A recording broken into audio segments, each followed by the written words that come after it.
মুহাম্মাদুর রাসূলুল্লাহ সাল্লাল্লাহু আলাইহি ওয়াসাল্লাম একবার বসা, হঠাৎ করে একজন মহিলা নবীজি সাল্লাল্লাহু আলাইহি ওয়াসাল্লামের সামনে এসে হাজির হয়ে যায়। এসে বলে, ইয়া রাসূলুল্লাহ ইন্নী ক্বাদ জানাইতু, ও আল্লাহর নবী আমি জিনা করেছি, আমি ব্যভিচার করেছি, আমি নিজের কর্মের উপরে লজ্জিত। ইসলামী শরিয়া অনুযায়ী যে ল আমার উপরে সাবমিট করা হয়, যে আইন আমার উপরে বর্তায়, যে নিয়ম কানুন আমার উপরে লাগু হয়, সেই নিয়ম কানুন আপনি মেনে আমাকে শাস্তি দেন, আমার উপরে হদ কায়েম করেন। আমি অনুতপ্ত হয়েছি, লজ্জিত হয়েছি, এই দাগ নিয়ে আমি কবরের মধ্যে যেতে চাই না, আপনি আমাকে পবিত্র করে দেন, হদ কায়েম করে দেন। নবীজি সাল্লাল্লাহু আলাইহি ওয়াসাল্লাম মহিলার কথার প্রতি কোনো ভ্রুক্ষেপ না করে মহিলাকে ফিরিয়ে দিলেন। বললেন, যাও যাও, তুমি হয়তো বা এই গুনাহ করো নাই, যাও যাও, আবার পরে আসো। নবীজি সাল্লাল্লাহু আলাইহি ওয়াসাল্লাম যখন মহিলাকে ফিরিয়ে দিলেন, আবার মহিলা আরেকবার চলে আসলো, এসে বলে, ইয়া রাসূলুল্লাহ আমি যে জিনা করেছি, এই জিনাহের মাধ্যমে আমার গর্ভের মধ্যে একটা সন্তান চলে এসেছে, আমি গর্ভবতী হয়ে গিয়েছি। ইয়া রাসূলুল্লাহ এই সন্তানটা এখন হারাম, এই সন্তানটা এখন জারজ হয়ে গিয়েছে, পিতৃ পরিচয়হীন একটা সন্তান। ইয়া রাসূলুল্লাহ আর তো কোনো প্রমাণের দরকার নাই, আপনি আমাকে শাস্তি দিয়ে পবিত্র করে দেন। নবীজি সাল্লাল্লাহু আলাইহি ওয়াসাল্লাম বললেন, যাও যাও, এই সন্তানটা যখন ভূমিষ্ঠ হবে তখন তুমি আসবা, তখন তোমাকে শাস্তি দেওয়া হবে। আবার যখন এই সন্তান ভূমিষ্ঠ হয়ে গেল, ওই মহিলা পরবর্তীতে আবার নবীজি সাল্লাল্লাহু আলাইহি ওয়াসাল্লামের কাছে চলে আসলো। আসার পরে নবীজি সাল্লাল্লাহু আলাইহি ওয়াসাল্লামের সামনে ছোট্ট দুগ্ধপোষ্য একটা ছোট্ট মাসুম বাচ্চা নিয়ে হাজির। এসে বলে, ইয়া রাসূলুল্লাহ এবার সন্তানটা ভূমিষ্ঠ হয়েছে, এ এখন আমার পেটের গর্ভের মধ্যে নাই, দুনিয়ার মধ্যে চলে এসেছে। এবার ইয়া রাসূলুল্লাহ আপনি আমাকে শাস্তি দেন, আপনি আমাকে হদ কায়েম করে আমাকে পবিত্র করে দেন। নবীজি সাল্লাল্লাহু আলাইহি ওয়াসাল্লাম বললেন, তুমি আবারও চলে যাও, এই সন্তানটা এখনো মায়ের দুধ খাওয়ার উপযোগী, এই সন্তানটা এখনো পরিপূর্ণ বড় হয় নাই, এ যদি মায়ের দুধ না পায় এ মারা যেতে পারে, তুমি এই বাচ্চাটাকে 2 বছর পর্যন্ত দুধ পান করাবে, এরপরে তুমি আমার কাছে আসবে। স্বাভাবিক অন্য মানুষ হলে এতবার নবীর কাছে আসা তো দূরের কথা, আমি আপনি যদি সেই জায়গায় থাকতাম আমার আপনার অপরাধ কোনোদিন প্রকাশই করতাম না। যখন বাচ্চাটা দুধ খাওয়া শেষ করলো, যখন সে একটু বড় হলো, স্বাভাবিকভাবে হাঁটাচলা করতে পারে, ওই মহিলা আবার ওই বাচ্চাটাকে নিয়ে নবীজির সামনে এসে হাজির হয়ে গেলেন। এসে বলে, ইয়া রাসূলুল্লাহ দেখেন বাচ্চাটা এখন হাঁটতে পারে, সামান্য কথা বলতে পারে, এ এখন শক্ত খাবার শুকনা খাবার খেতে পারে। ইয়া রাসূলুল্লাহ আপনি আমাকে এবার শাস্তি দিয়ে পবিত্র করে দেন। নবীজি সাল্লাল্লাহু আলাইহি ওয়াসাল্লাম এবার এক সাহাবীকে ডাক দিলেন, ডাক দিয়ে বলো, ও সাহাবী, এই যে সন্তান দেখতেছো, এর দায়িত্ব তুমি গ্রহণ করো, একে তুমি লালন পালন করো, এর ভরণ পোষণের তুমি ব্যবস্থা করো। আর ওই মহিলাকে হদ কায়েমের জন্য নবীজি নির্দেশ দিয়া দিলেন।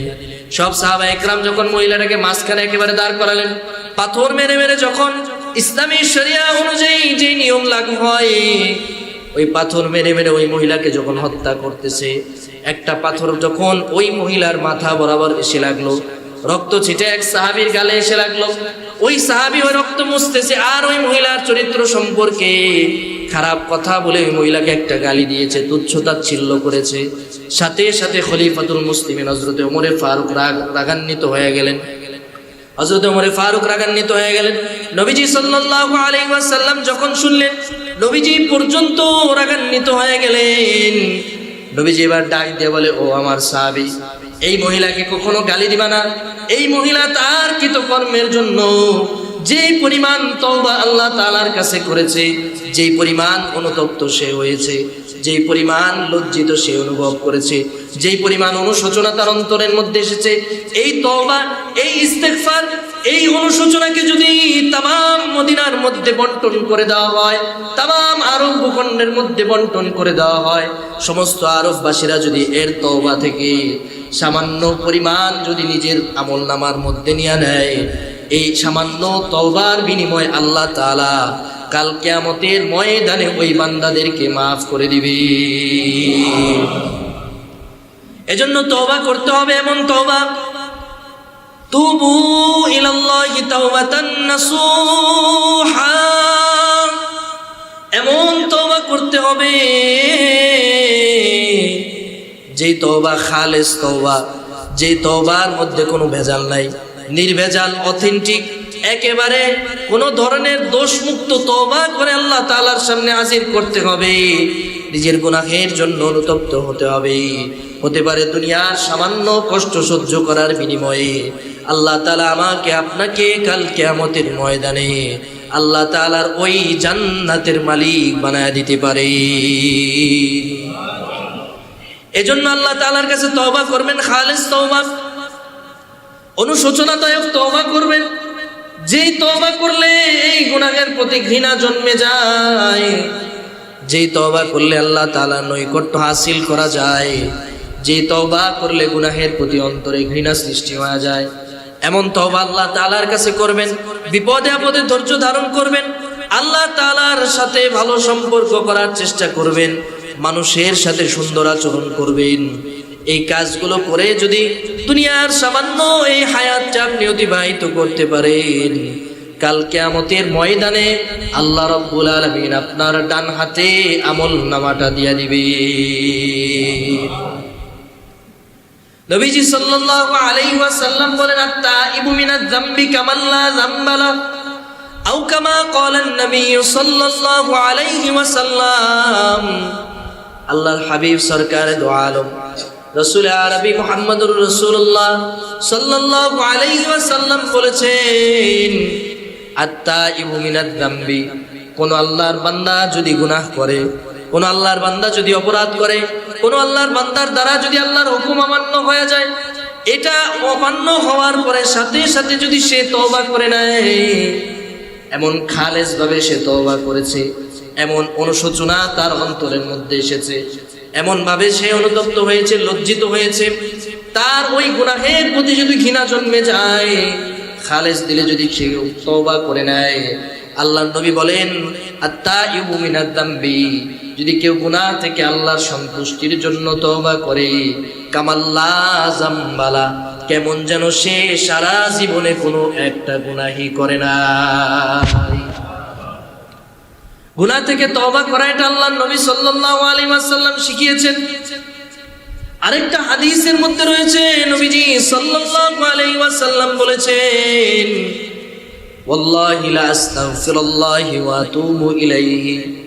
ও দুনিয়ার মুসলমান আমার উম্মতেরা, শোনো শোনো, আমি মুহাম্মদুর রাসূলুল্লাহ সাল্লাল্লাহু আলাইহি ওয়াসাল্লাম আল্লাহ রাব্বুল আলামিনের কসম খেয়ে বলি, আল্লাহর নামের শপথ করে বলি, লা আস্তাগফিরুল্লাহি ওয়া আতুবু ইলাইহি ফিল ইয়াউমি আকসারা মিন 70 মাররা। আল্লাহর নবী সরকারে দু আলম নবীজি সাল্লাল্লাহু আলাইহি ওয়াসাল্লাম বলেছেন, আমি মুহাম্মদুর রাসূলুল্লাহ প্রতিদিন আল্লাহ তাআলার কাছে 70 বারের চাইতেও বেশি তওবা করি। আপনাদের কাছে আমার প্রশ্ন হলো, নবীজির কি কোনো গুনাহ ছিল? সবাই আওয়াজ দিয়ে বলেন, নবীদের কোনো গুনাহ আছে? যদি কেউ বলে নবীদের গুনাহ আছে, এই মানুষটার ঈমান নিয়ে প্রশ্ন থেকে যায়। আল আম্বিয়া কুল্লুহুম মাসুম, নবীরা প্রত্যেকেই হলেন নিষ্পাপ। নবীদেরকে যারা নিষ্পাপ মনে করেন এরা গুনাহগার, নবীদের কোনো গুনাহ নাই। এর মধ্যে আমার আপনার নবী, বিশ্ব নবী রাহমাতাল লিল আলামিন, নবীদের সরদার, সরওয়ারে কায়নাত রাসূলে আরবি মুহাম্মদুর রাসূলুল্লাহ, যার জীবনে কোনো গুনাহ নাই, ওই নবীজি যদি আল্লাহ তাআলার কাছে 70 বার তওবা করতে পারেন, এটা বছরে 70 বার নয়, মাসে 70 বার নয়, সপ্তাহে 70 বার নয়, প্রতিদিন আল্লাহর নবী 70 বার আল্লাহর কাছে তওবা করেন, তাহলে আমার আপনার প্রতিদিন আল্লাহর কাছে কতবার তওবা করা দরকার? মুসা আলাইহিস সালাতু ওয়াস সালাম এবার চিৎকার করে উঠলেন, ডাক দিয়ে বলে, কে সেই গুনাহগার যার কারণে আমার আল্লাহ বৃষ্টি দিতেছে না? এই ছোট্ট ছোট্ট মাসুম বাচ্চারা কষ্ট পাচ্ছে, এই ছোট্ট ছোট্ট মাসুম বাচ্চারা পানির অভাবে কষ্ট পাচ্ছে, পশু পাখিগুলা মারা যাচ্ছে, মানুষগুলা নিদারুণ যন্ত্রণায়, ক্ষুধার যন্ত্রণায় দিন পার করছে, ফসল আবাদ হচ্ছে না। কে সেই গুনাহগার? বেরিয়ে যাও, এখান থেকে উঠে যাও। আল্লাহ আমাকে ওহীর মাধ্যমে জানায় দিয়েছেন, তোমার কারণে আল্লাহ তাআলা বৃষ্টি দিচ্ছেন না, তুমি এই জায়গা থেকে এখনই প্রস্থান করো, এখান থেকে উঠে যাও, না হলে বৃষ্টি আসবে না। তোমার মতো জঘন্য গুনাহগারের প্রয়োজন আমাদের নাই, তাড়াতাড়ি যাও, এইখান থেকে উঠে যাও। এইখান থেকে যদি তুমি না উঠো আমাদের জন্য অকল্যাণজনক হবে, তুমি তাড়াতাড়ি এখান থেকে উঠে যাও। এই কথা যখন মুসা আলাইহিস সালাতু ওয়াস সালাম ঘোষণা দিয়েছেন, বলেন তো ওই মজলিসের মধ্যে যে গুনাহগার ছিল তার কানে কি এই আওয়াজ যায় কি যায় না? ওই গুনাহগার শুনতে পেরেছে মুসা আলাইহিস সালামের এই ঘোষণার কথা, সাথে সাথে তার কলিজাটা মোচড় মেরে উঠেছে। সে চিন্তা করতেছে আর ভাবতেছে, আমি যদি এখন এইখান থেকে উঠে যাই, গোটা কওমের মানুষরা, গোটা বনি ইসরাইলের মানুষরা আমাকে চিনে ফেলবে, সবাই আমাকে চিহ্নিত গুনাহগার বলে আল্লাহ তাআলার কাছে বিচার দিবে, সালিশ দিবে, সবাই আমাকে খারাপ চোখে দেখবে, আমার কওমের লোকেরা আমার থেকে আলাদা হয়ে যাবে, পরিবার থেকে আমি বিচ্ছিন্ন হয়ে যাব, কোনো অবস্থায় আমার আর বাকি থাকবে না, সমাজ থেকে যদি বিচ্ছিন্ন হয়ে যায় বেঁচে থাকার আর কোনো উপায় আমার থাকবে না। এই কথা চিন্তা করে তার অন্তরের মধ্যে ভয় সৃষ্টি হয়ে গেল। আবার চিন্তা করতেছে, যদি আমি এই জায়গা থেকে না উঠি, এই ছোট্ট ছোট্ট বাচ্চারা মারা যাবে, এই বাচ্চাগুলো খিদার যন্ত্রণায় কান্না করতেছে, বৃষ্টি না হলে ফসল ফুটবে না, বৃষ্টি না হলে জমি আবাদ হবে না, বৃষ্টি না হলে পানি পান করার মতো পানির ব্যবস্থা করা সম্ভব হবে না, আর যদি উঠে যাই তাহলে সবাই আমাকে এখান থেকে চিনে ফেলবে। কি করবে সে বুঝতে পারে না, তার অন্তরের মধ্যে অনুশোচনা চলে এসেছে। এবার সে কান্না করা শুরু করেছে আর মনে মনে আল্লাহকে ডাক দিতেছে। এবার বলেন তো, ওই মানুষটা যার অন্তরের মধ্যে আল্লাহ তাআলার কোনো ভয় ছিল না, হঠাৎ করে আল্লাহর ভয় চলে এসেছে, জবান দিয়ে যদিও না বলো, অন্তর দিয়ে আল্লাহ তাআলাকে ডাক দিয়েছে, দুনিয়ার কেউ শুনেন নাই, কিন্তু একজন এই আওয়াজ শুনেছেন, সবাই আওয়াজ দিয়ে বলেন তিনি কে? আল্লাহ রাব্বুল আলামিন বলেন, আইলাহুম মাআল্লাহ কলিলাম মা তাযাক্কারুন।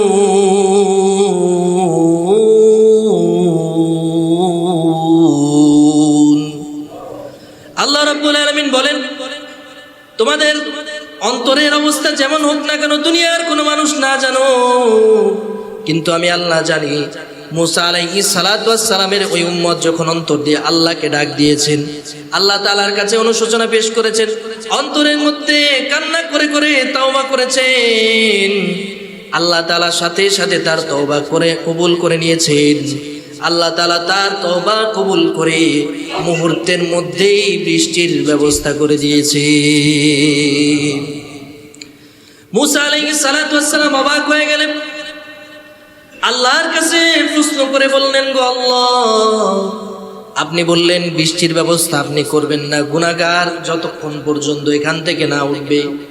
আমি তো দেখলাম কেউ এখান থেকে, গুনাহগার কেউ উঠলো না, কেউ এখান থেকে নড়াচড়া করে নাই, তারপরেও আল্লাহ আপনি কেন বৃষ্টি দিয়া দিলেন?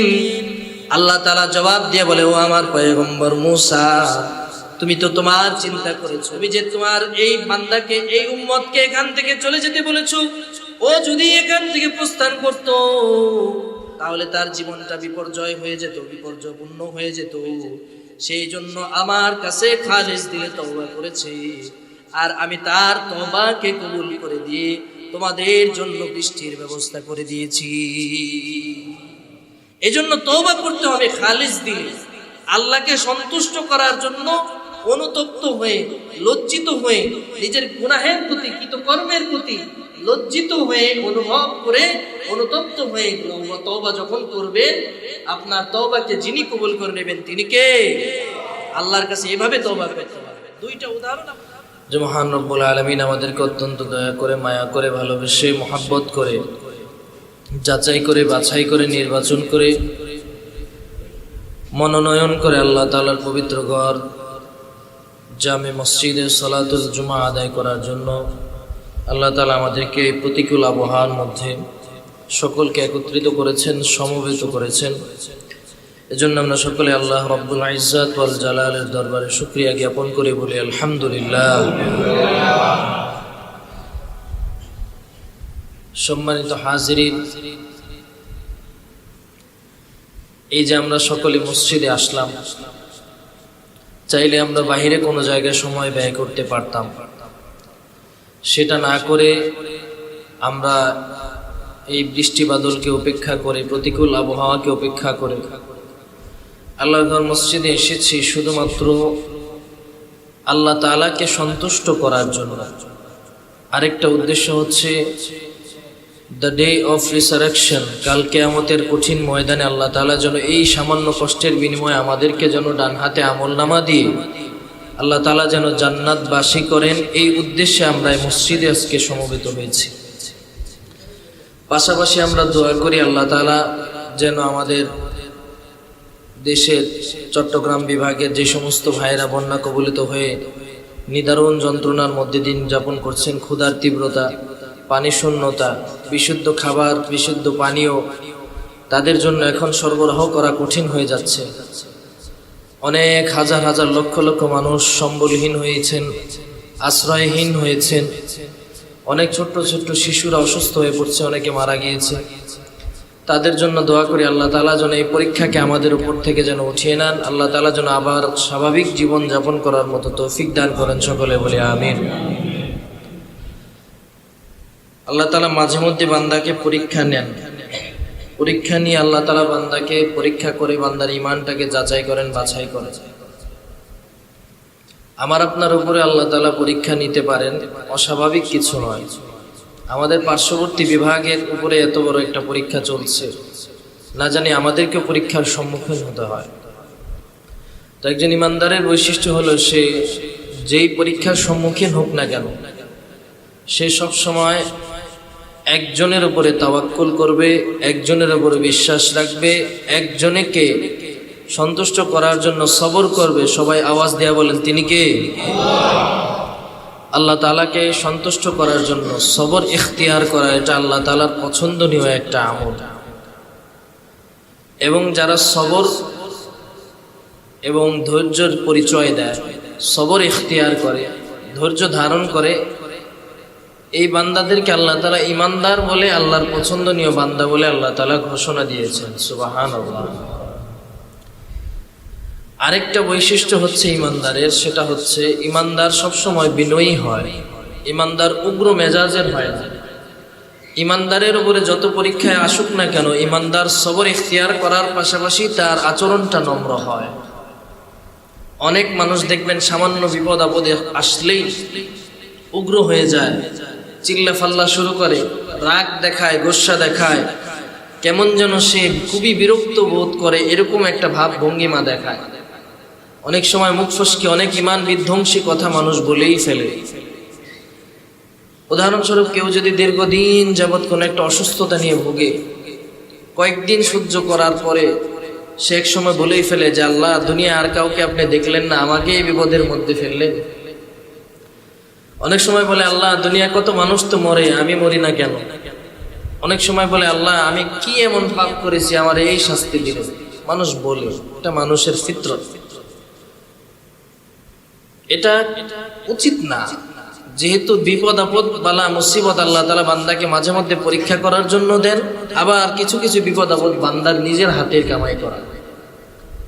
আল্লাহ তাআলা বলেন, ওয়ামা আসাবাকুম মিন মুসিবাতিন ফাবিমা কাসাবাত আইদিকুম, তোমাদের উপরে যে মুসিবত আছে, যেই বালা মুসিবত তোমাদের উপরে আসে, ফাবিমা কাসাবাত আইদিকুম, এটা তোমাদের হাতের কামাই করা।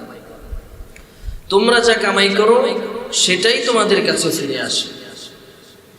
এই জন্য ঈমানদারকে আল্লাহ তাআলা পরীক্ষাও করেন, আবার ঈমানদার মাঝে মধ্যে বিপদের সম্মুখীন হয় তার নিজের কার্যক্রমের দ্বারা, তার কর্মের ফল সে ভোগ করে। কিন্তু প্রকৃত ঈমানদার যারা, এরা কখনো বিপদ আপদ বালা মুসিবত আসলে অধৈর্য হয় না, বরং এদের চলাচলটা হয় খুবই বিনম্রতার সাথে। এরা বিপদের মধ্যে সবর ইখতিয়ার করে, ধৈর্য ধারণ করে এবং আল্লাহ তাআলার আনুগত্য প্রকাশ করে। এটা হচ্ছে একজন ঈমানদারের একটা গুণ। এই গুণটার সার্টিফিকেশন করেছেন স্বয়ং আল্লাহ তাআলা। আল্লাহ তাআলা পবিত্র কোরআনে কারীমের মধ্যে বলেন, ওয়াইবাদুর রাহমানিল্লাযীনা ইয়ামশুনা আলাল আরদি হাওনা وَإِذَا خَاطَبَهُمُ الْجَاهِلُونَ قَالُوا سَلَامًا। মুমিন মুসলমান ভাইয়েরা আমার, আল্লাহ রাব্বুল আলামিন কোরআনে হাকিমের মধ্যে ইমানদারদের একটা গুণ সম্পর্কে আল্লাহ তাআলা আলোচনা করছেন। কোরআনে হাকিমের মধ্যে আল্লাহ রাব্বুল আলামিন তার প্রিয় মুমিন বান্দাদের সম্পর্কে আল্লাহ তাআলা জানায় দেন, ওয়া ইবাদুর রহমান, আর রহমানের বান্দা হলো তারা, আল্লাযীনা ইয়ামশুনা আলাল আরদি হাওনা, যারা যখন জমিনের মধ্যে চলাফেরা করে, যখন জমিনের মধ্যে তারা হাঁটে, যখন মানুষের সাথে তারা একজন আরেকজনের সাথে সাক্ষাৎ করে, যখন মানুষ একজন আরেকজনের সম্মুখীন হয়, জমিনের মধ্যে যখন তারা চলাচল করে, এই পৃথিবীর হায়াতের জিন্দেগি যখন তারা যাপন করে, তারা তাদের আচরণের মধ্যে বিনম্রতা প্রদর্শন করে। কোনোদিন তাদের আচরণের মধ্যে কোনো অহংকার পাওয়া যায় না। যখন তাদেরকে কোনো মানুষ কোনো কটু কথা শোনায়, কোনো মানুষ যদি কোনো ইমানদারকে গালমন্দ করে কিংবা খারাপ কোনো কথা বলে, ইমানদার কখনো এই আচরণের দ্বারা কষ্ট পায় না। কোনো মানুষ যদি তাকে তুচ্ছ তাচ্ছিল্য করে, কোনো মানুষ যদি তার সামনে বাধা হয়ে দাঁড়ায়, তাকে যদি ক্ষতির সম্মুখীন করাতে চায়, ইমানদার এতে বিন্দুমাত্র হতাশ হয়ে যায় না, নিরাশ হয়ে যায় না। বরং ইমানদার যখন তার উপরে বিপদ চলে আসে, ইমানদার কেবলমাত্র একজনের উপরে ভরসা করেন, তিনি কে? জমিনের মধ্যে তারা দাম্ভিকতা প্রদর্শন করে না, অহংকার প্রদর্শন করে না, গর্ব করে না। মানুষের সামনে যখন তারা চলাফেরা করে, মানুষের সামনে যখন তারা একজন আরেকজনের সম্মুখীন হয়, তার আচরণের মধ্যে বিনম্রতা প্রদর্শিত হয়, তার আচরণের মধ্যে অহংকার পাওয়া যায় না, তার আচরণের মধ্যে দাম্ভিকতা পাওয়া যায় না। সদা সর্বদা সে আল্লাহ তাআলার উপরে তাওয়াক্কুল করে তার আচরণটাকে এমন সুন্দর এবং বিনম্র রাখে, কাল কিয়ামতের ময়দানে আল্লাহ রাব্বুল আলামিন এই সমস্ত বান্দাদেরকে আল্লাহ তাআলার বানানো জান্নাতের মেহমান বানায় দিবেন। وَإِذَا خَاطَبَهُمُ الْجَاهِلُونَ قَالُوا سَلَامًا, যখন তাদের সাথে কোনো মূর্খের আচরণ করা হয়, কোনো বেঈমান, কোনো মুশরিক, কোনো কাফের যদি তাদের সাথে খারাপ আচরণ করে, কোনো মূর্খ যদি তাদেরকে তুচ্ছ তাচ্ছিল্য করে, তাদের সাথে যদি হটকারিমূলক কোনো আচরণ করে, কোনো কঠোরতা প্রদর্শন করে, কোনো ধরনের গালমন্দ যদি তাদেরকে করে, তারা এর প্রতি উত্তর ওই বান্দার সাথে করে না, এই সমালোচনার জবাব দেয় না, তাদের বিরুদ্ধাচরণ করে না, তাদের সাথে কোনো রূপ খারাপ আচরণ পাল্টা করে না, তাদের এই আচরণের পাল্টা প্রতিক্রিয়া দেখায় না, বরং তারা তাদের সামনে সালাম প্রদর্শন করে এবং সালাম দিয়ে ওই জায়গা থেকে তারা প্রস্থান করে নেয়। দুইটা শিক্ষা এই আয়াতের মধ্যে আমার আপনার জন্য আছে। এক নাম্বার শিক্ষা হলো, মুমিনের উপরে যখন বিপদ আপদ আসবে, মুমিন এই বিপদ আপদের মধ্যে ধৈর্য ধারণ করবে। মুমিন এই বিপদের মধ্যে ধৈর্য হারা হবে না। মুমিন এই বিপদের মধ্যে তাদের সেন্স ঠিক রাখবে। মুমিন এই বিপদের মধ্যে আল্লাহ তাআলার উপরে তাওয়াক্কুল রাখবে আর সবর করবে। আর যদি তাদের সাথে কোনো রূপ জুলুম করা হয়, তাদের সাথে কোনো রূপ অন্যায় করা হয়, তাদের সাথে কোনো রূপ অন্যায় আচরণ করা হয়, তাদের প্রতি যদি কোনো নিষ্ঠুরতা প্রদর্শন করা হয়, কোনো ধরনের বর্বরতা যদি তাদের প্রতি দেখানো হয়, মুমিন এটার জবাব কখনো দিবে না।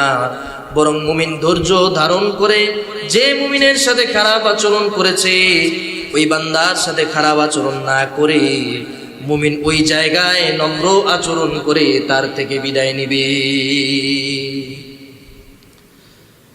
কেন কেন এই আচরণ করা, কেন মুমিনের সৌন্দর্য, মুমিনের শান? কেননা আল্লাহ রাব্বুল আলামিন যারা ইমানদার, যারা মুত্তাকি, যারা পরহেজগার, যারা আমলদার, যারা তাকওয়াওয়ালা, যারা আল্লাহ তাআলাকে ভয় করে, ওই মানুষদেরকে আল্লাহ তাআলা বিনম্র হয়ে থাকতে বলেছেন। নিশ্চয়ই আল্লাহ তাআলা বিনম্র বান্দাদেরকেই পছন্দ করেন।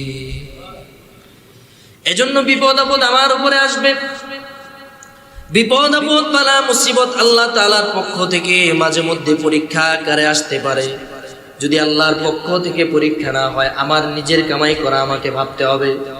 আমি চিন্তা করব যে আমার গুনাহের কারণে এই বিপদের সম্মুখীন আমি হয়েছি, অথবা আল্লাহ তাআলা আমার পরীক্ষা নিচ্ছেন, আমার ঈমানটাকে ঝালাই করে নিচ্ছেন। এই চিন্তা যখন একজন মুমিন করবে, মুমিন কোনোদিন হতাশা হবে না, মুমিন কোনোদিন পেরেশানি হবে না, মুমিন কখনো ডিপ্রেসড হবে না, মুমিন কখনো চিন্তাগ্রস্ত হবে না, মুমিন কোনোদিন বিষণ্ণ হবে না। মুমিন সদা সর্বদা একজনের উপরে তাওয়াক্কুল করবে, তিনি কে? এজন্য আল্লাহ তাআলা মুমিনের এই সিফাতটাকে পছন্দ করেন। এই এতগুলা কথার মূল কথা হচ্ছে যে বিপদ আপদ বালা মুসিবত যখন আপনার উপরে আসবে, আপনার প্রথমত সবর করতে হবে। যদি বিপদ আপনার উপরে আসে, সবর করতে পারেন, এটা আপনার ইমানদারের হওয়ার একটা আলামত। আপনি যে ইমানদার, এটার একটা প্রমাণ। আবার আপনার সাথে যদি গালমন্দ, খারাপ আচরণ, সমালোচনা, রুক্ষ আচরণ, বাজে কথা, কটু কথা, বিভিন্ন ধরনের অন্যায় আপনার সাথে হতে পারে, কিন্তু এইগুলা হওয়া সত্ত্বেও আপনাকে প্রথমত ধৈর্য ধারণ করতে হবে। এটা হচ্ছে মুমিনের সিফাত। বরং যে আপনার সাথে খারাপ আচরণ করেছে, তার সাথে আপনি ভালো আচরণ করবেন, তাকে বিনিময়ে খারাপ আচরণ দেওয়ার পরিবর্তে ভালো আচরণ দিয়ে তার সাথে মহব্বত এবং ভ্রাতৃত্বের সম্পর্ক আপনি রক্ষা করবেন। এটা হচ্ছে মুমিনের সিফাত। এই প্যাটার্নটা যদি আমাদের মুসলিম উম্মাহ ফলো করতে পারে, 1 নাম্বার বিপদে ধৈর্য ধারণ করবে, 2 নাম্বার কেউ যদি খারাপ আচরণ করে, নিজে তো করবেই না, তার সাথে বরং ভালো আচরণ করবে, তাহলে দেখবেন সমাজের মধ্যে, পরিবারের মধ্যে, একটা রাষ্ট্রের মধ্যে কোনো ধরনের ঝগড়া, দাঙ্গা, হাঙ্গামা, ফাসাদ, ফিতনা, কোনো ধরনের কোনো অপকর্ম আর থাকবে না। এই যে বিপদ চলে এসেছে, আমাদের পরীক্ষা হয় মাঝে মধ্যে, কখনো ভূমিকম্প হয়, কখনো ভূমিধস হয়, কখনো খরা হয়, কখনো বন্যা হয়। এক এক সময় এক একটা পরীক্ষা আমাদের গুনাহের কারণে আল্লাহ তাআলা আমাদেরকে পরীক্ষা করার জন্য আল্লাহ তাআলা দিয়ে থাকেন। কিংবা কিছু আমাদের নিজস্ব কাজেই হয়, নিজস্ব কৃতকর্মের কারণে কিছু ক্ষতির সম্মুখীন আমরা হই। যাই হোক, এই সময়টা একে অপরের সহযোগিতা করা, একে অপরের সহযোগিতা করে একজন আরেকজনের প্রতি ভ্রাতৃত্বের বন্ধনের আবদ্ধ হওয়ার একটা নজির উপস্থাপন করা, নজির পেশ করা, এটা হচ্ছে একজন ইমানদারের বৈশিষ্ট্য। আপনার এক ভাই বিপদে আছে, আপনি যতটুকু সামর্থ্য আছে তারে সেই পরিমাণ সামর্থ্যের মধ্য থেকে আপনি তাকে সেই পরিমাণ সহায়তা করার চেষ্টা করেন, এটা আপনার উপরে দায়িত্ব। নবীজি সাল্লাল্লাহু আলাইহি ওয়াসাল্লাম বলেন, কুল্লুকুম রাঈন ওয়া কুল্লুকুম মাসউলুন আন রাইয়াতিহি, আও কামা ক্বালান নবী সাল্লাল্লাহু আলাইহি ওয়াসাল্লাম। রাসূলুল্লাহ সাল্লাল্লাহু আলাইহি ওয়াসাল্লাম বলেন, ও আমার উম্মতেরা, তোমরা ভালো করে শুনে নাও, তোমরা জেনে নাও, এই বিষয়টা ভালো করে অনুধাবন করে নাও। কুল্লুকুম রাঈন, তোমরা প্রত্যেকে হলো দায়িত্বশীল, প্রত্যেককে আল্লাহ তাআলা নির্দিষ্ট জিম্মাদারি দিয়ে পাঠিয়েছেন। ওয়া কুল্লুকুম মাসউলুন আন রাইয়াতিহি, এবং প্রত্যেককেই কাল কিয়ামতের ময়দানে এই দায়িত্ব সম্পর্কে জিজ্ঞাসা করা হবে।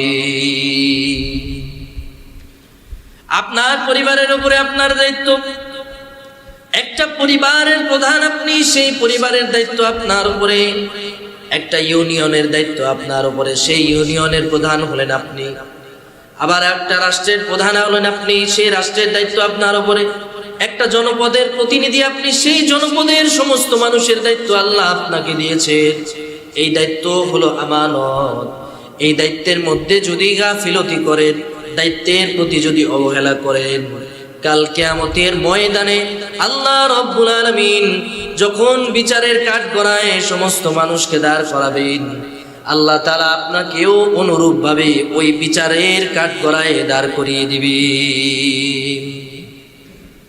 এজন্য মুসলমান সব সময় ধৈর্য ধারণ করতে হবে, ধৈর্যের পরিচয় দিতে হবে এবং একে অপরের সহযোগিতা করতে হবে। আর 3 নাম্বার কর্মসূচি হলো নিজের কৃতকর্মের জন্য, গুনাহের জন্য আল্লাহর কাছে মাফ চাইতে হবে। 1 নাম্বার হলো বিপদে আপদে ধৈর্য ধারণ করব। 2 নাম্বার হলো একজন আরেকজনের সাথে ভালো আচরণ করব, বিনম্রতা প্রদর্শন করব, মন্দ আচরণ করব না, খারাপ আচরণ করব না, জুলুম করব না, অন্যায় করব না। আর যদি কেউ অন্যায় করে তার প্রতি উত্তর দিব না, তার সাথে ভালো আচরণ করব।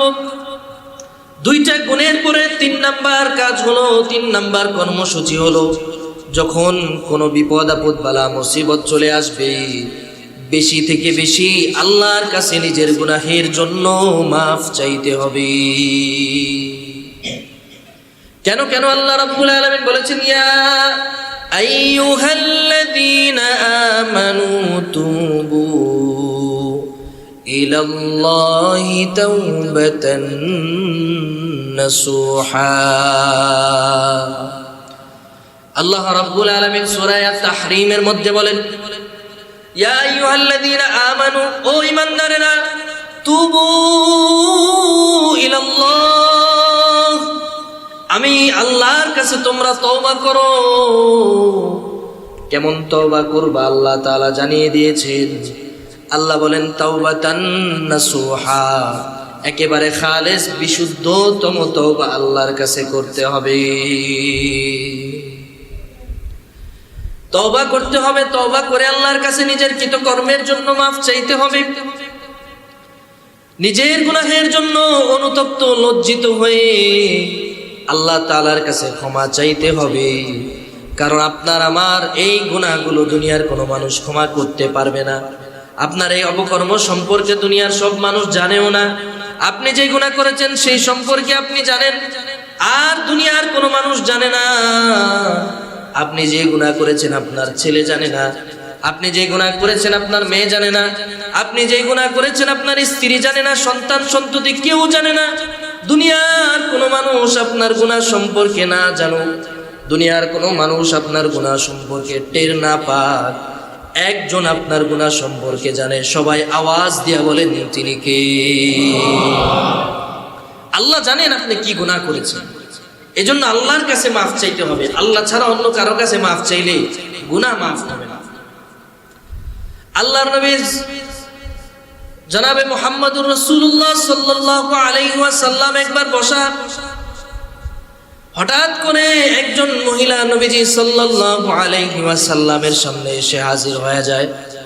এসে বলে ইয়া রাসূলুল্লাহ ইন্নী কদ জানাইতু, ও আল্লাহর নবী আমি জিনা করেছি, আমি ব্যভিচার করেছি, আমি নিজের কর্মের উপরে লজ্জিত। ইসলামী শরিয়া অনুযায়ী যে ল আমার উপরে সাবমিট করা হয়, যে আইন আমার উপরে বর্তায়, যে নিয়ম কানুন আমার উপরে লাগু হয়, সেই নিয়ম কানুন আপনি মেনে আমাকে শাস্তি দেন, আমার উপরে হদ কায়েম করেন। আমি অনুতপ্ত হয়েছি, লজ্জিত হয়েছি। এই দাগ নিয়ে আমি কবরের মধ্যে যেতে চাই না। আপনি আমাকে পবিত্র করে দেন, হদ কায়েম করে দেন।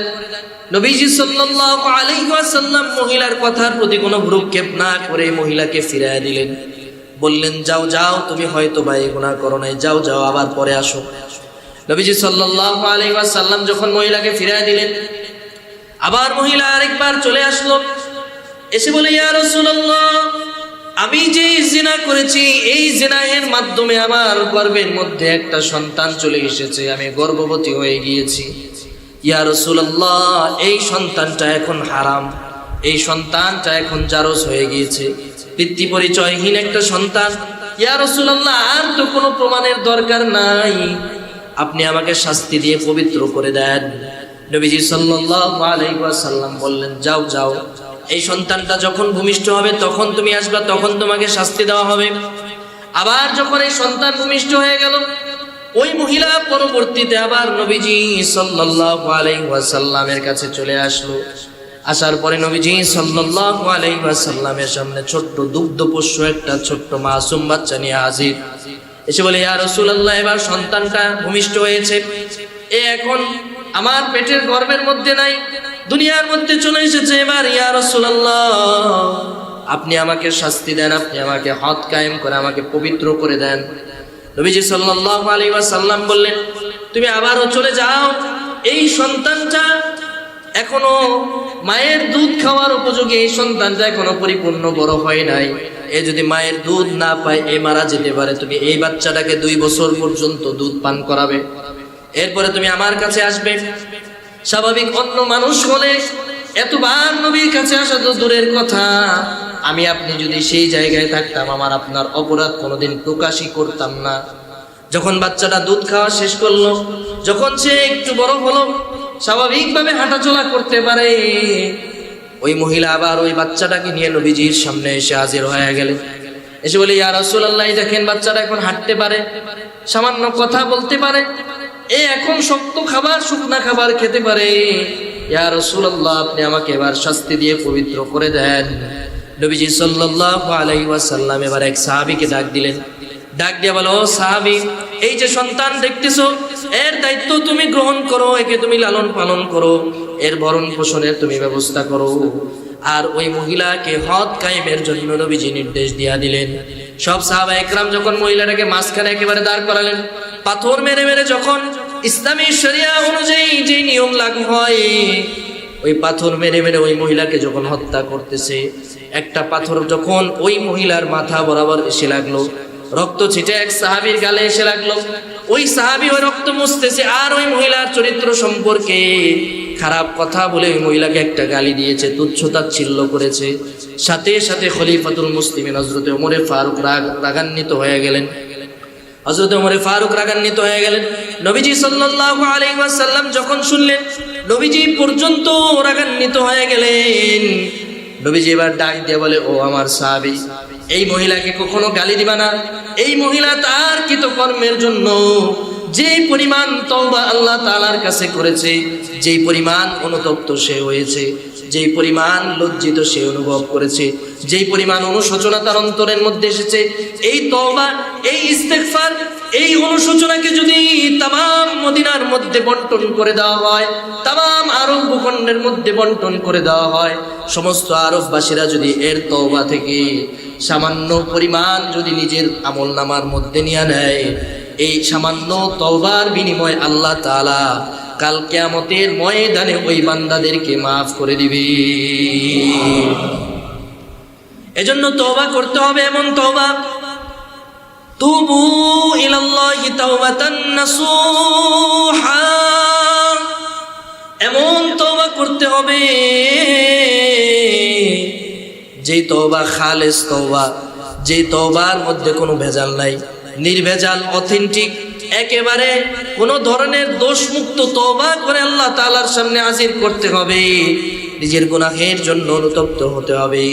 হতে পারে দুনিয়ার সামান্য কষ্ট সহ্য করার বিনিময়ে আল্লাহ তাআলা আমাকে আপনাকে কাল কিয়ামতের ময়দানে আল্লাহ তাআলার ওই জান্নাতের মালিক বানায় দিতে পারে।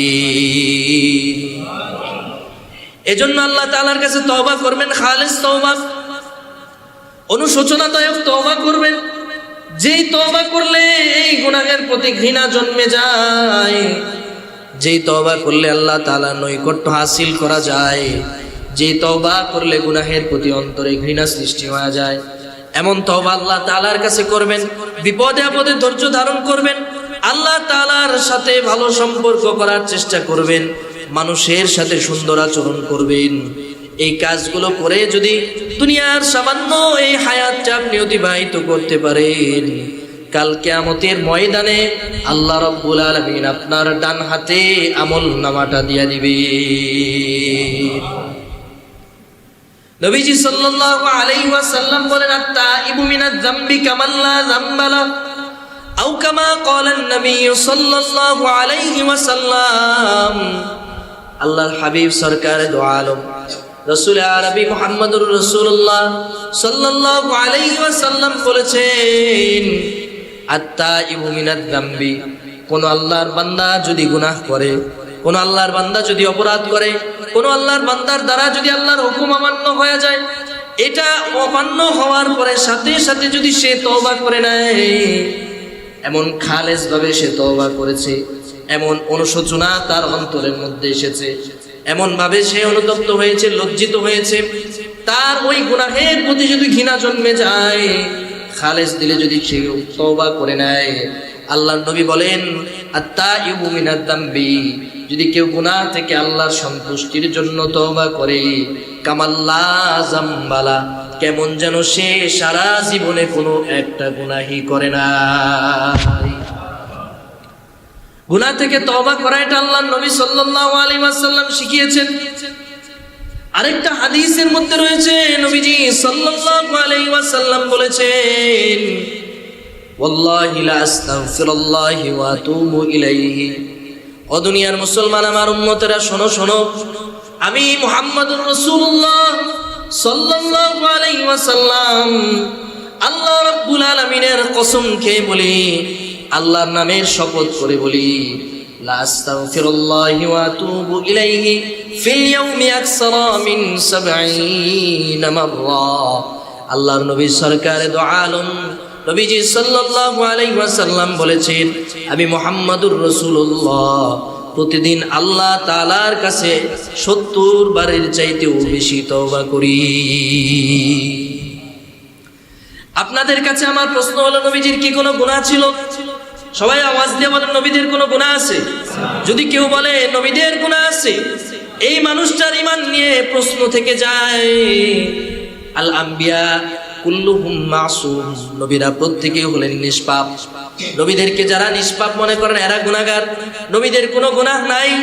এর মধ্যে আমার আপনার নবী, বিশ্ব নবী রাহমাতাল লিল আলামিন, নবীদের সরদার, সরওয়ারে কায়নাত, রাসূলে আরবি মুহাম্মদুর রাসূলুল্লাহ, যার জীবনে কোনো গুনাহ নাই, ওই নবীজি যদি আল্লাহ তাআলার কাছে 70 বার তওবা করতে পারেন, এটা বছরে 70 বার নয়, মাসে 70 বার নয়, সপ্তাহে 70 বার নয়, প্রতিদিন আল্লাহর নবী 70 বার আল্লাহর কাছে তওবা করেন, তাহলে আমার আপনার প্রতিদিন আল্লাহর কাছে কতবার তওবা করা দরকার? কতবার তওবা করা দরকার? যে নবীর কোনো গুনাহ নাই, ওই নবী যদি 70 বার তওবা করতে পারেন, তাহলে আমি সলিমুদ্দিন কলিমুদ্দিনের কতবার আল্লাহর কাছে তওবা করা দরকার? এখানে এমন কেউ কি বলতে পারবেন যে হুজুর আমার জীবনে কোনো গুনাহ নাই, আমি গুনাহই করি না, আমি তওবা করব কেন? এক পাগলে এক জায়গায় বলছিল যে আমার জীবনে কোনো গুনাহ নাই, আমি নিষ্পাপ। এমন কোন মায়ের বেটা বলতে পারবে যে আমার জীবনে কোনো গুনাহ করি নাই? আছে কেউ? আপনাদের মধ্যে কেউ যদি গোপন কোনো আমল করে থাকেন, থাকতে পারেন, অসম্ভব কিছু না। তবে মানুষের দ্বারা গুনাহ হয়, এটাই স্বাভাবিক। গুনাহ যদি না হতো তাহলে গুনাহ থেকে ক্ষমার অপশনটা আল্লাহ রাখতেন না। ফেরেশতাদের দ্বারা কোনো গুনাহ হয় না, এজন্য তাদের জন্য তওবার শর্ত না। কিন্তু মানুষকে আল্লাহ তাআলা আকল দিয়েছেন, মেধা দিয়েছেন, বুদ্ধি দিয়েছেন, মানুষকে ফ্রিডম দিয়েছেন, ভাবনা চিন্তা, মানুষকে উইশ দিয়েছেন, মানুষকে চলার মতো একটা আকল দিয়েছেন। এই আকলের অনেক সময় মিসইউজ হয়ে গেলে, ভুল প্রয়োগ হয়ে গেলে সে গুনাহ করে ফেলে। আল্লাহ তাআলা সাথে সাথে তার জন্য ব্যাক করার, এই গুনাহটাকে উইথড্র করার একটা অপশন রেখেছেন, সেটার নাম হচ্ছে তওবা। এজন্য তওবা করতে হবে খালেস দিলে, আল্লাহ তাআলাকে সন্তুষ্ট করার জন্য। তো যেটা বলছিলাম যে তওবা করাটা আমার আপনার জন্য অপশনাল না, এটা ম্যান্ডেটরি। গুনাহ আমার আপনার দ্বারা হবে এবং এজন্য তওবা করতে হবে। গুনাহ করবেন, এটার জন্য আপনি লজ্জিত হবেন, অনুতপ্ত হবেন, এটা একজন ইমানদারের বৈশিষ্ট্য। আর যে গুনাহ করে কিন্তু গুনার প্রতি কোনো ভ্রুক্ষেপই তার নাই, এর ঈমান নিয়ে শঙ্কা আছে। নবীজি বলেন ওই ব্যক্তির চাইতে ওই ব্যক্তি ভালো। কোন ব্যক্তির চাইতে কোন ব্যক্তি ভালো? যে গুনাহ করে কিন্তু জানে যে আমি গুনাহ করতেছি, সে তার মধ্যে অপরাধ বোধটা আছে, তার মধ্যে গিল্টি ফিল হয়, সে জানে যে আমি গুনাহ করছি, কাজটা আমি ঠিক করছি না, তার মনে একটা অনুশোচনা আসে। দেখবেন কিছু মানুষ আছে, অনেকে আছে বিড়ি সিগারেট খায়, মাদক সেবন করে, বিভিন্ন বাজে জিনিস খায়, কিন্তু একজন হুজুর দেখলে আস্তে করে একটু সাইডে চলে আসে। আসে না? কথা বলেন, আসে না? কেন? হুজুর কি ওই লোককে কলার পাশে ধরে বলবে যে এই কে বিড়ি খান কিনলে রাস্তাঘাটে খারায়, আপনার কারণে আমার কষ্ট হইতাছে? এটা হুজুর কখনো বলবে না। কিন্তু কেন? একজন আলেমকে দেখে সে সম্মান করে, জানে যে হুজুর একজন ভালো মানুষ, একজন মসজিদের ইমাম, একজন আলেম, মাদ্রাসার প্রিন্সিপাল, মাদ্রাসার ওস্তাদ, ওনার সামনে যদি এই কাজটা করি, এটা একটু গর্হিত, একটু নিন্দনীয় দেখা যায়, কাজটা উচিত না, একটু সাইডে যাই, খাওয়া যখন দরকার খাবোই, যখন একটু আড়ালে আবডালে গিয়ে খাই। আর কিছু বদমাইশ আছে দেখবেন রাস্তাঘাটে খাচ্ছে তো খাচ্ছে, পিছনে মুরব্বী মানুষ আছে, মহিলা আছে, ছোট বাচ্চা আছে, না একজন আলেম আছে, কোনো ভ্রুক্ষেপ নাই, এর মতো দিদার সে টানতেছে। এই মানুষগুলা যারা গুনাহ করে কিন্তু তাদের মধ্যে কোনো গুনাহের অনুশোচনা বোধ নাই, কোনো গিল্টি ফিল করে না, কোনো ধরনের তার মধ্যে গুনাহের কোনো ধরনের কাজ আফসোস কাজ করে না, এই মানুষগুলা হলো নিকৃষ্ট। আর যে গুনাহ করে, যে গুনাহের প্রতি তার দায়িত্ববোধ আছে, অনুশোচনা আছে, গুনাহের প্রতি তার একটা খারাপ লাগা কাজ করে, সে ওই মানুষের চাইতে উত্তম। দুইজনই গুনাহগার, তবে এই গুনাহগারের চাইতে এই গুনাহগার উত্তম। আর যে উত্তম তার আরেকটু ভালো হওয়ার সুযোগ আছে, চেষ্টা করলে সে গুনাহ থেকে বেরিয়ে আসতে পারে। এজন্য গুনাহ থেকে নিজেকে বাঁচাতে হবে, তওবা করতে হবে। তওবা নিয়ে আরেকটা উদাহরণ আপনাদের সামনে দিব, যাতে তওবার গুরুত্বটা আপনারা বুঝতে পারেন। বিপদে আপদে বালা মুসিবতে ধৈর্য ধারণ করে তওবা আপনারা যেন করতে পারেন, এটা বলে আলোচনা শেষ করব ইনশাআল্লাহ। সাইয়েদনা মুসা আলাইহিস সালাতু ওয়াস সালামের জামানায় আল্লাহর নবী মুসা কালিমুল্লাহ, আল্লাহর সাথে কথা বলতেন। তো নবী মুসা আলাইহিস সালাতু ওয়াস সালামের সময় দীর্ঘ সময় ধরে খরা চলতেছে, অনাবৃষ্টি চলতেছে। এখন যেমন বৃষ্টির একেবারে প্রাচুর্য, চারিদিকে পানি থই থই করতেছে, একটা বিপদের মধ্যে, বেশি বৃষ্টি হলেও বিপদ, আবার না হলেও বিপদ। এজন্য আল্লাহর কাছে ভারসাম্যপূর্ণ অবস্থা চাইতে হবে। বেশি বৃষ্টি হলে বৃষ্টির জন্য দোয়া করলে, যখন বেশি বৃষ্টি হয় এটাকে আবার দূরে সরানোর জন্য দোয়া আছে, আল্লাহ নবী শিখিয়েছেন। নবীজি বলেন যে যখন তোমাদের উপরে কোনো কিছু অতিরিক্ত হয়ে যায়, তোমরা তখন বলবে আল্লাহুম্মা হাওয়া আলাইনা ওয়ালা আলাইনা, যে আল্লাহ আমাদের জন্য পর্যাপ্ত হয়েছে, যাদের প্রয়োজন তাদের কাছে আপনি পাঠিয়ে দেন, আমাদের জন্য যথেষ্ট, এটা আমাদের উপরে আর বেশি কইরেন না, তাহলে এটা আমাদের জন্য অতিরঞ্জিত হয়ে যাবে। এজন্য এটা বেশি বেশি করবেন, আল্লাহুম্মা হাওয়া আলাইনা ওয়ালা আলাইনা, এই দোয়াটা বেশি বেশি করবেন। তো মুসা আলাইহিস সালাতু ওয়াস সালামের সময় এর উল্টা চিত্রটা ছিল। তখন খরার কারণে একেবারে জমি ফেটে চৌচির হয়ে গিয়েছে, চারিদিকে পানির কোনো চিহ্ন নাই, একেবারে মাঠঘাট কাঠ ফাটা রোদ পরে মানুষগুলো পানির জন্য হাহাকার করছে। আবার ছিল পাথরের জমি, সেই সমস্ত জমিতে চাষাবাদও অনুপযোগী হয়ে গিয়েছে পানির অভাবে। তো মুসা আলাইহিস সালাতু ওয়াস সালামের কাছে বনী ইসরাইলের সমস্ত মানুষেরা গিয়ে একত্রিত হলো, গিয়ে বলে ইয়া নবী আল্লাহ, ইয়া কালিমুল্লাহ, ও আল্লাহর নবী মুসা, আপনি আল্লাহর কাছে একটু দোয়া করেন, আল্লাহর কাছে দোয়া করে আপনি বলেন যে আমাদের জন্য আল্লাহ তাআলা যেন একটু বৃষ্টির ব্যবস্থা করে দেন। মুসা আলাইহিস সালাতু ওয়াস সালাম চিন্তা করলেন যে দীর্ঘদিন তো বৃষ্টি হয় না, মানুষগুলো তো কষ্ট করছে। একজন নবী তার উম্মতের প্রতি কতটা দরদ, প্রতিটা নবী তার উম্মতের প্রতি অনেক দরদ এবং অনেক মায়া আল্লাহ তাআলা তাদের অন্তরের মধ্যে দিয়েছিলেন। তো মুসা আলাইহিস সালাতু ওয়াস সালামের অন্তরও তেমন মায়া ছিল উম্মতের জন্য। উম্মতরা যদিও ছিল খুব খারাপ কিসিমের, তারপরে মুসা নবী উম্মতদের জন্য ওনার অন্তরের মধ্যে মায়া ছিল। মুসা আলাইহিস সালাতু ওয়াস সালাম আল্লাহর কাছে দোয়া শুরু করলেন, আল্লাহ যেভাবেই হোক বৃষ্টির ব্যবস্থা করেন। আল্লাহ তাআলা মুসা আলাইহিস সালাতু ওয়াস সালামকে ওহীর মাধ্যমে ফাআউহাল্লাহু ইলা মুসা, আল্লাহ তাআলা ওহীর মাধ্যমে মুসাকে জানালেন যে তোমাদের মধ্যে এমন একজন মানুষ আছে, তোমার এই মজলিসের মধ্যে উদাহরণস্বরূপ যে 10,000 মানুষ সেখানে সমবেত হয়েছে, এখানে একজন মানুষ এমন আছে যার গুনাহ এত জঘন্য, যার পাপ এত জঘন্য, এর কারণে আমি আল্লাহ বৃষ্টি দিতেছি না। এবার চিন্তা করেন, মাত্র 10,000 মানুষ, 10,000 মানুষের মধ্যে মাত্র একজন গুনাহ করেছে, আল্লাহ এর জন্য বৃষ্টি দেন না। আর আমার মনে হয় আমাদের সময়টা এতটা খারাপ যে 10 জন মানুষের মধ্যে 9 জনই গুনাহগার। কথা বলেন ঠিক কিনা? 9 জন মানুষই এমন, কিন্তু আল্লাহ তাআলা আমার আপনার এই গুনাহকে প্রকাশ করেন না। এই গুনাহকে আল্লাহ তাআলা মানুষের সামনে প্রকাশ করেন না, উন্মোচন করেন না। যদি উন্মোচন করা হতো তাহলে আমি খতিব সাহেবের থেকে বাদ যেতাম না, দেখা যেত আমার গুনাহ আপনাদের অনেকের চাইতে বেশি। আমি যেখানে বসে বসে বড় কথা বলছি, আমার গুনাহ সবার আগে ফাঁস হতো। এই জন্য আল্লাহর নবীর একটা বিশেষ দোয়া আমাদের উপরে আছে, যার কারণে আল্লাহ তাআলা আমার আপনার গুনাহ ফাঁস করেন না। আল্লাহ তাআলা মুসা আলাইহিস সালাতু ওয়াস সালামকে বললেন যে একজন ব্যক্তির কারণে আমি আল্লাহ বৃষ্টি দিতেছি না, এই একজন ব্যক্তিকে তোমার মজলিস থেকে উঠে যেতে বলো, তাহলে আমি আল্লাহ বৃষ্টির ব্যবস্থা করবো, এর তোমার কওম থেকে আলাদা করে। মুসা আলাইহিস সালাতু ওয়াস সালাম এবার চিৎকার করে উঠলেন, ডাক দিয়ে বলে কে সেই গুনাহগার যার কারণে আমার আল্লাহ বৃষ্টি দিতেছে না? এই ছোট্ট ছোট্ট মাসুম বাচ্চারা কষ্ট পাচ্ছে, এই ছোট্ট ছোট্ট মাসুম বাচ্চারা পানির অভাবে কষ্ট পাচ্ছে, পশু পাখিগুলা মারা যাচ্ছে, মানুষগুলা নিদারুণ যন্ত্রণায়, ক্ষুধার যন্ত্রণায় দিন পার করছে, ফসল আবাদ হচ্ছে না। কে সেই গুনাহগার? বেরিয়ে যাও, এখান থেকে উঠে যাও। আল্লাহ আমাকে ওহীর মাধ্যমে জানায় দিয়েছেন তোমার কারণে আল্লাহ তাআলা বৃষ্টি দিচ্ছেন না, তুমি এই জায়গা থেকে এখনই প্রস্থান করো, এখান থেকে উঠে যাও, না হলে বৃষ্টি আসবে না। তোমার মতো জঘন্য গুনাহগারের প্রয়োজন আমাদের নাই, তাড়াতাড়ি যাও, এইখান থেকে উঠে যাও। এইখান থেকে যদি তুমি না উঠো আমাদের জন্য অকল্যাণজনক হবে, তুমি তাড়াতাড়ি এখান থেকে উঠে যাও। এই কথা যখন মুসা আলাইহিস সালাতু ওয়াস সালাম ঘোষণা দিয়েছেন, বলেন তো ওই মজলিসের মধ্যে যে গুনাহগার ছিল তার কানে কি এই আওয়াজ যায় কি যায় না? ওই গুনাহগার শুনতে পেরেছে মুসা আলাইহিস সালামের এই ঘোষণার কথা, সাথে সাথে তার কলিজাটা মোচড় মেরে উঠেছে।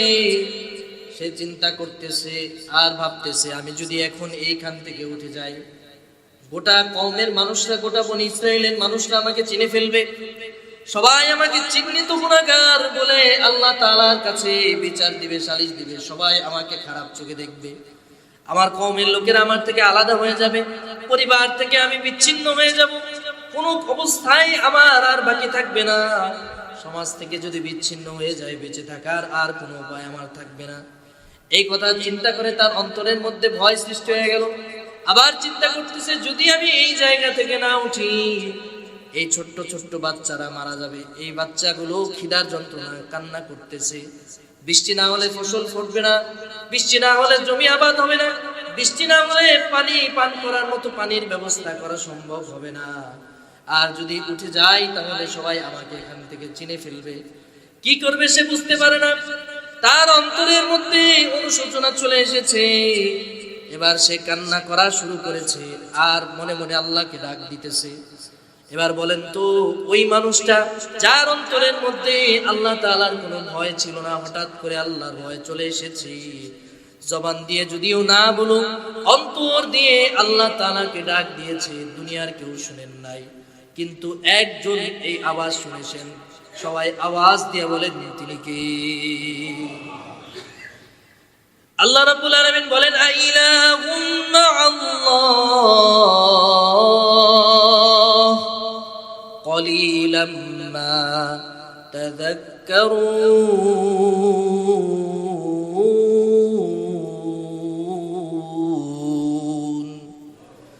আল্লাহ রাব্বুল আলামিন বলেন, তোমাদের অন্তরের অবস্থা যেমন হোক না কেন, দুনিয়ার কোনো মানুষ না জানো, কিন্তু আমি আল্লাহ জানি। মুসা আলাইহিস সালাতু ওয়াস সালামের ওই উম্মত যখন অন্তর দিয়ে আল্লাহকে ডাক দিয়েছেন, আল্লাহ তাআলার কাছে অনুশোচনা পেশ করেছেন, অন্তরের মধ্যে কান্না করে করে তওবা করেছেন, আল্লাহ তাআলা সাথে সাথে তার তওবা করে কবুল করে নিয়েছেন। আল্লাহ তাআলা তার তওবা কবুল করে মুহূর্তের মধ্যেই বৃষ্টির ব্যবস্থা করে দিয়েছে।